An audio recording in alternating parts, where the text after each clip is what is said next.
Hi everyone, I'm Nancy Regan, and in this video we're going to answer two questions. If you have redundant equipment, should you do reliability-centered maintenance on it? And if so, how do you handle it? Let's take a look at the first question together. First, we need to establish what a redundant system is. In the context of RCM, it's referred to as a protective device. A protective device is a device or system that is intended to protect us in the event that something else goes wrong. The simplest example to show you is a home smoke detector. We only need it in the event that there is a fire. In the context of RCM, the smoke detector is a hidden function. Let's explore the difference between an evident and a hidden function. An evident function is a function whose failure becomes evident to the operating crew during normal situations. An example of an evident function is your car starter. Under normal conditions, you'll start the car, but the engine won't crank. With just that, you know that something is wrong. You may not know exactly what's wrong, but you know that there is a failure. A hidden function, on the other hand, is a function whose failure does not become evident to the operating crew during normal situations. The smoke detector is an example of a hidden function. Under normal situations, there is no fire. So if the smoke detector were in a failed state and there was no fire, you wouldn't know it. That's the key. Another failure would have to occur, a fire, for failure of the smoke detector to become evident to you. Failure of the smoke detector and a fire is called a multiple failure.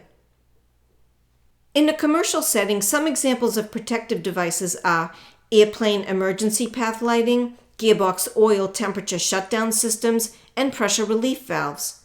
All three of those systems are intended to protect us in the event that something else goes wrong. For example, we only need the gearbox oil temperature shutdown system in the event that the oil temperature exceeds a predefined temperature. We only need the pressure relief valve in the event that the pressure exceeds a predefined pressure. Since these systems are in place to protect us in the event that something else goes wrong, it's vital to include them in an RCM analysis. Now that we've determined that we do include redundant equipment in an RCM analysis, let's take a look at how we handle it. And the example we're going to go through was a question that was asked of me when I was presenting at the Mainstream conference in Melbourne, Australia. Let's take a look. I have two pumps. One is the duty pump and one is the standby pump. Do I need to analyze the standby pump? And if so, how do I do that? Do I analyze them together? Yes, you do need to analyze the standby pump. It's a protective device. No, you do not analyze the two pumps together. Here's how we handle it. On our failure modes and effects analysis, or FMEA, we would write a primary function for the duty pump, and we would write a separate function for the standby pump. Then we would use the rest of the RCM process to analyze each function separately.